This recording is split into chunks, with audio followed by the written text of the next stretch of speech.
Alors, bienvenue, me voilà de retour. Alors, ça fait longtemps que je l'avais pas dit cette phrase-là, maintenant je m'en souviens. Euh, alors, il y a quelques années de ça, au temps où j'avais la téloche, il y avait eu les non, les Panama Papers. Là maintenant, on est sur les Pandora Papers. Alors apparemment, à l'époque, les Panama Papers, c'était un petit peu des gens qui nous veulent du bien, qui disent, ah, regardez, vous entendez, ok, vous aviez des rumeurs, ben voilà, on vous explique, quelque part.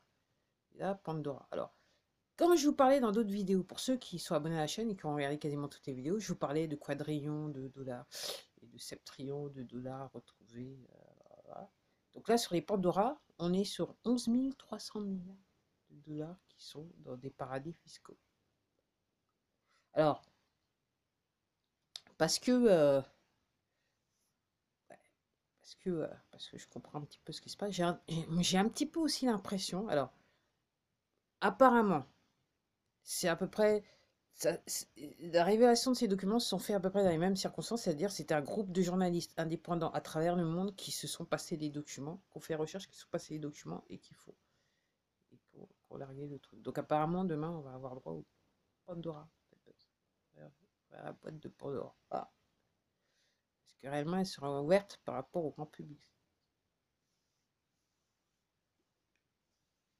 Ouais. On verra. On verra. Donc oui. Donc alors effectivement ça peut faire diversion. Au début, quand j'ai entendu la nouvelle hier, je me suis dit, ah, c'est peut-être. Mais dans les faits, c'est ce qu'il fait.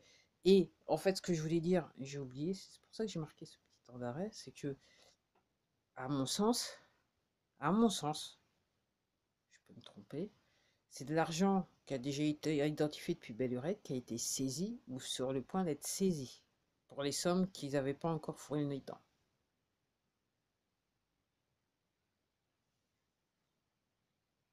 Donc finalement, vous allez me dire, ah, mais c'est évasion fiscale, mais le problème, c'est que probablement ces sommes, c'est ce que j'appellerais moi de l'argent sale. Pas parce que ils sont dans des paradis fiscaux, mais parce que l'origine de l'argent. On parle des poteaux quand même, hein. Rappelez-vous, on parle des poteaux. Donc, tout n'est jamais très clair et très propre avec les poteaux, c'est tout ce que je peux vous dire. C'est ce que j'ai compris ces derniers mois. Même si sous le couvert d'eux, ils font style, ah, moi je veux du bien à la terre entière. En fait, c'est juste une façade parce que derrière, vraiment, c'est la destruction de la terre entière qui veut et de la population et des populations. Ouais, en parlant de ça, hier soir, j'ai vu, je sais pas, comme quoi des femmes qui auraient accouché, qui se seraient fait, ah, et puis les enfants, hein, c'est avec des bras en plus, puis il y en a un enfant qui aurait eu une queue. J'ai vu les photos. Après, je me suis pas attardé dessus. C'est une genre de choses.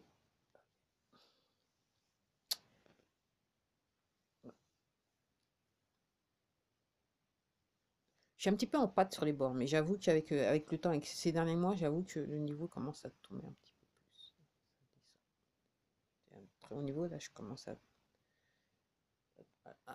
redescendre dans la limite des choses, dans le sens que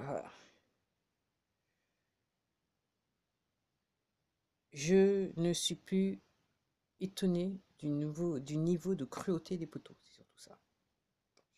Je m'attends à tout. Je m'attends à tout. Je m'attends à tout. Donc, et puis, la semaine dernière, en fait, j'irai il y a 15 jours à peu près, moi j'avais vu en me baladant sur fond qu'effectivement, il semblerait que l'armée australienne soit en fait aux commandes du pays. C'est de la nouvelle qui a été pas retransmise à travers le monde, surtout pas par les médias, pas des Australiens, parce que eux apparemment c'est le temple des poteaux, donc c'est d'où la situation. C'est ce que j'ai expliqué lors de vidéos précédentes. Mais effectivement, donc il y a maintenant ça fait peut-être bien plus d'une semaine, je suis pas sûr du temps. Donc il y a voilà, l'équivalent des gouverneurs aux États-Unis. Eux, aux États-Unis, on appelle ça les premiers. Et puis apparemment au Canada, c'est pareil, c'est premier en France. Euh, non, c'est premier en français, je voulais dire. Ok. Donc il y a un premier, la première de Premier ministre, en fait. Du New South Wales, donc elle a démissionné. Et il y en a un autre qui vient de démissionner aussi hier. J'ai appris ça hier. Ok. Donc effectivement, pour moi, ça cautionnerait le fait qu'effectivement, euh, l'armée australienne se recherche de tout. Ça recherche. Parce que ces gens-là, maintenant, c'est pour ça que je vous dis, là, ça va être l'hécatombe. Là, vous allez avoir des nouvelles entre. Voilà. C'est la chose qui m'a tué ou j'ai été infecté par la chose. Voilà. Ou alors, je meurs d'un cancer, je meurs d'une maladie fulgurante. Ok. À mon avis, là, ça va être. Alors, ça se passait déjà, mais là, je pense que ça va s'intensifier. J'attends de voir. Alors, il y en a qui disent aujourd'hui, il devrait se passer des choses entre aujourd'hui et le 8. Alors, si c'est aux États-Unis, il faut attendre que nous, ça va être début d'après-midi, fin de soirée. Si on a des nouvelles. Ok. Encore une fois, moi, j'attends de voir. Moi, ce que je comprends, ce que j'entends, c'est que au-dessus de ma tête, il y a un tas d'avions de l'armée qui passent non-stop. Ok. Nuit et jour, non-stop. Ouais. Et encore une fois, je dirais que la nouveauté, pour certains, ils passent à très basse altitude. Voilà. Voilà. Et puis, il y a un petit truc que je voulais dire dans une vidéo. Là, ça va être la vidéo où je ratissage, que je vais dire là maintenant. Alors, comme je dis, les Panama, c'était avant ou après mon accident, je me rappelle plus. Non, c'était avant mon accident. Ok. Donc après, ok. Donc il y a quelques années de ça. Je sais pas si vous avez remarqué. Enfin, c'était difficile de pas remarquer, quoique. Ok. Au niveau de la décoration intérieure et aussi au niveau des vêtements, parce que j'ai quelques t-shirts qui sont comme ça. Vous aviez des messages de motivation. Vous pouviez acheter des tableaux, des pots, des machins, motivation, motivation. C'était partout. C'était partout.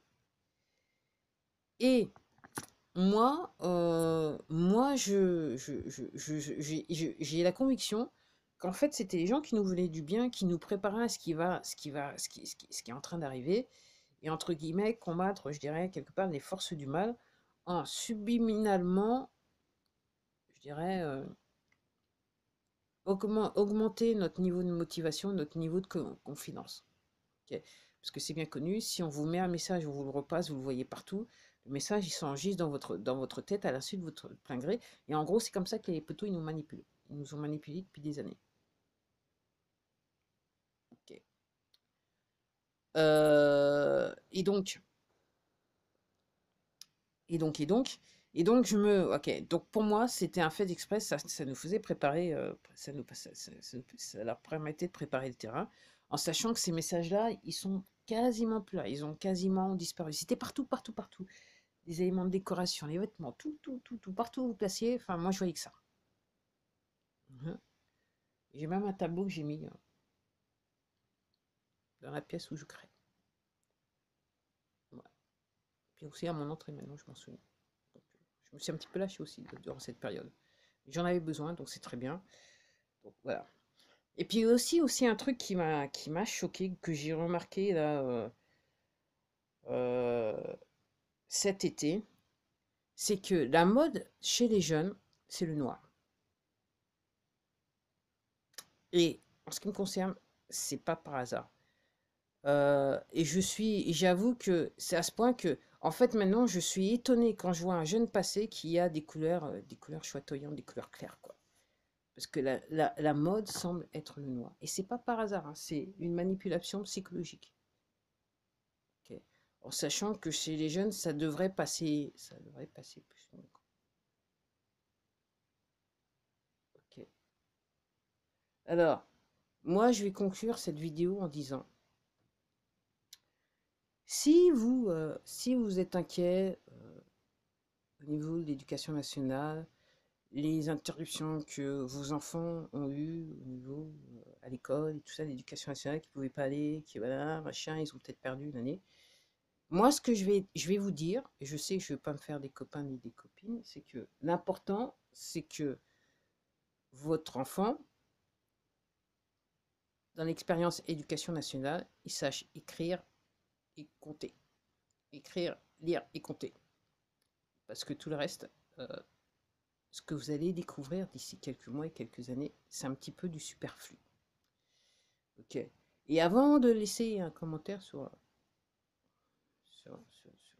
ma chaîne, je vous invite à vous renseigner et surtout peut-être attendre quelques temps, parce que vous allez découvrir que ce que je vous dis, c'est en fait une réalité. Tout ce que vous avez besoin de l'éducation nationale, c'est lire, écrire et compter. Et à la limite, en tant que parent, en fait, voilà, vous devriez, je dirais, en tant que société, organisée en famille, ok. En fait, c'est, moi, je calcule la manière dont c'est au sein de la famille que l'enfant devrait pouvoir apprendre à lire et écrire et compter. Ça peut s'imiter aussi simple que ça. Vu l'état de l'éducation nationale et vu, je dirais, la volonté qui était derrière le système éducatif français et partout dans le monde par rapport aux poteaux, parce que c'est les poteaux qui ont organisé tout ça, je vous rappelle ça comme ça, même si vous avez du mal à comprendre. Donc en gros, ça devrait se limiter à ça. Lire, écrire. Allez, à plus!